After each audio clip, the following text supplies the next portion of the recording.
Players learn the need for speed in this high-energy running and flag-pulling game. This is the Gauntlet.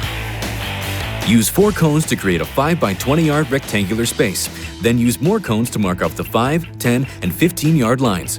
Give all your players flag belts and place 1 defender every 5 yards. Line the rest of your players up along the goal line. Here's how it works. On your call, players take turns sprinting past the defenders, who can only move laterally or side to side while trying to keep their flags intact. Once every player has had a couple turns to run the gauntlet, players switch sides so everyone gets turns on both offense and defense. Defenders will be tempted to move vertically once an offensive player has outrun them. In the gauntlet, we need to stay on our white line.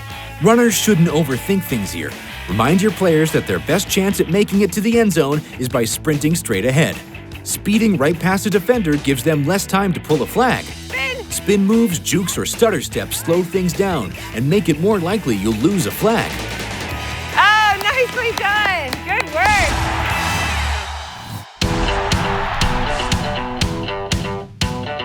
Don't burn your toe off in this game that teaches players to throw with accuracy. It's time for The Floor is Lava. Use 4 cones to make a rectangular space. But, it's made of lava. Scatter more cones randomly throughout the space, about 8 to 10 feet apart. These are your islands. You'll need at least as many islands as you have players. Divide players into pairs and give each pair a tennis ball. Here's how it looks. Rule number 1. You can't catch a ball while standing in lava. It's too hot. Players can only throw and catch the ball when they're on an island. The player in each pair with the ball starts at an island while their partner runs around to find an open island. Once they're there, they can receive a pass from their partner, who then runs to a new island to receive a return pass. Try not to run into each other. Good. Tell each pair to keep track of how many passes they complete before time is up. Play short rounds, about a minute long. Between rounds, challenge players to complete at least 1 more pass in the next round. Remember, when we catch the ball, use your diamonds or your pinkies down low. Remind passers to keep their non-throwing shoulder turned toward their target and to step into the throw. Good job. Nice catch. Help players master the handoff in this game we call Handoff Relay.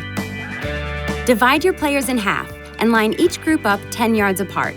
Give the first player in one line a ball. Here's how it looks. Go. On your call, the ball carrier runs towards the first player in the other line. As they approach, that player starts to jog forward, making a window to receive a handoff. As they cross, they exchange the ball and the new ball carrier runs off towards the other line. Players continue running the ball across the space, handing it off to the next player in line and trying to keep the rhythm going without a drop. Continue playing until every player has successfully made and received several handoffs. Remember to demonstrate proper technique to receive a handoff, with the arms making a window and the elbow closest to the ball up. When handing off the ball, remind players to hand the other player the ball, rather than let them take it. They should extend their arms and place the ball firmly into the other player's body, like that. Make it snap. Players practice their shotgun snap in this high-speed game we call Center Snap Relay. Set up 2 parallel rows of 8 cones each, placed 5 yards apart. Divide players into 2 teams. Then line them up with 1 player at each cone, all facing you. The 2 players at the first cone get a ball. All right, here we go. Here's how it looks. Ready, set, hike. On your call, the first player in line reaches forward and snaps the ball to the player behind them. This continues until the last player receives a snap. Then they race back to the front of the line, stopping at the empty cone in front of player 1. The relay repeats until one of them reaches the final cone. It's close. We have a close one. Run, run, run, run, sprint, sprint. Great job. This game is all about learning how to snap and receive the ball effectively. Yeah, so remember, when we start the snap, we're going to make sure it's on the floor, right? Every legal snap starts with the ball on the ground, placed slightly in front of the center's head. They then move the ball back through their legs, holding onto it until it passes their calves before tossing it back to the person behind them. Remind snappers to hold their follow-through and not stand up too soon. If they want to see what's going on behind them, they'll have to look through their legs. Both one-handed and two-handed snaps are allowed, so ask players to go with what's more comfortable for them. Hey, good job, good job. Good job.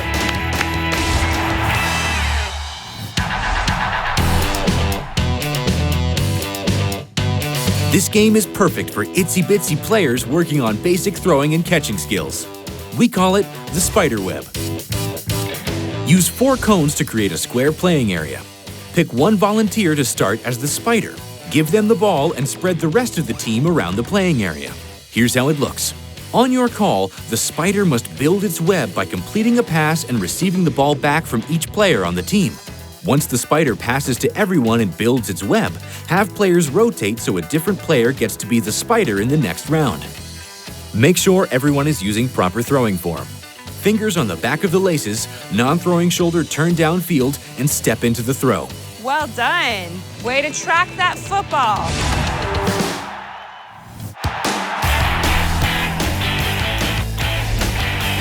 Ahoy, mateys! Develop running, cutting, and listening skills in a game we call Captain's Coming. Use 4 cones to create a rectangular space. This is your pirate ship.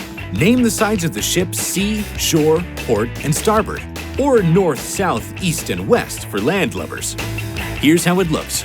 You call out a side of the ship, and players run there as quickly as possible. Ready!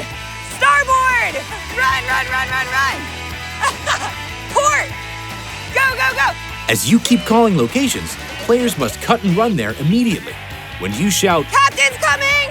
Everyone must stand at attention, salute, and shout back, Aye, aye, Captain! Once your pirates get the hang of it, introduce new commands like Hit the deck, hit the deck!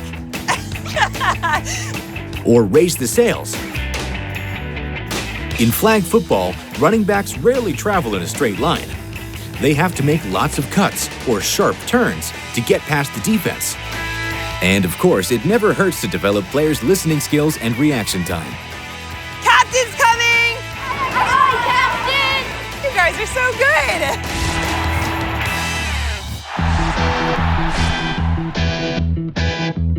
Players practice their evasive running skills in this game we call What Time Is It, Big Bad Wolf?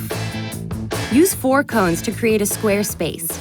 Your players line up on one end and you, the Big Bad Wolf, stand at the opposite end. Here's how it looks.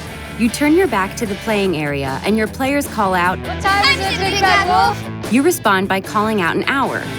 8 o'clock! That is the number of steps the players must take towards you.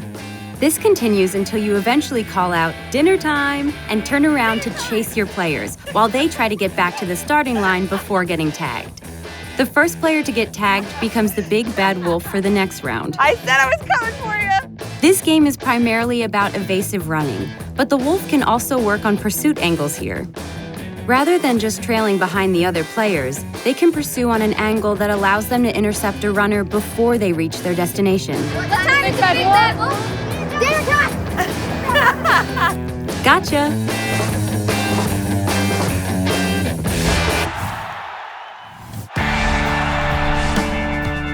Players will flip for this timed game that develops teamwork skills.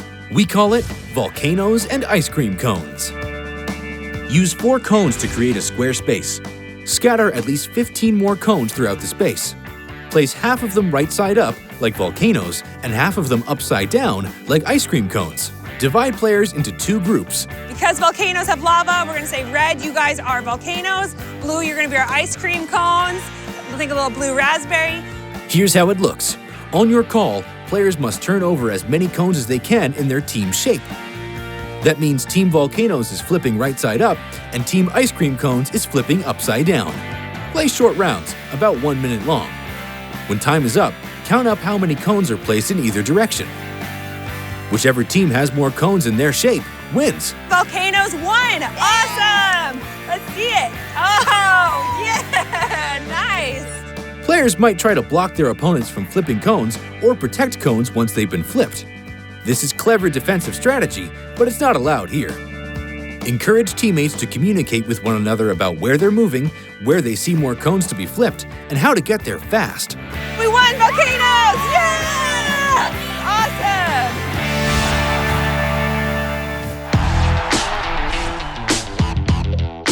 Awesome! Players improve their reaction time and catching skills in this game we call Clap and Catch. Have players stand in a circle and give them a ball. Here's how it looks. On your call, players throw tosses to each other across the circle with one, catch. players must clap their hands before receiving the ball. When a player drops a ball, forgets to clap, or claps at the wrong time, they must take a knee and continue the game that way. And if it happens again, they drop to both knees. Play short rounds, about a minute long, making sure each player gets to throw and catch. Let's try and get a bit faster with it, okay? Test those reaction skills. At the end of each round, any players on their knees stand back up and start again. Some players may attempt trickier passes to show off their skills. Just like in an actual game, it's better to set their teammates up for success. So remind players to do that here, by making eye contact to telegraph their passes before throwing. Your players will go wild for this fast-paced tag game we call Mascot Tag. Use cones to make 2 goal lines 20 yards apart with a halfway marker at 10 yards. Divide players into 2 equal teams standing opposite each other at midfield. Everyone has a flag belt. Here's how it looks. Tell each team to name itself after who they think is the fastest animal in the NFL. Then tell your players a story. The first time you mention a team's animal, that team must turn and run to the goal line nearest them. Strangest thing, I was at the zoo the other day, and you don't usually see this type of animal. It was a ram. The other team, meanwhile, immediately tries to chase and grab their opponent's flags before they can make it across. Players get a point for each intact flag when they finish. Play multiple rounds, encouraging players to keep their flag safe and accumulate as many points as they can. The key is to reach for the top of the flag and pull with both hands. Players being chased, meanwhile, should lean into their advantage, speed, and try to outrun their pursuers, not letting up until they're over the goal line. Ready, 1, 2, 3, MOJO!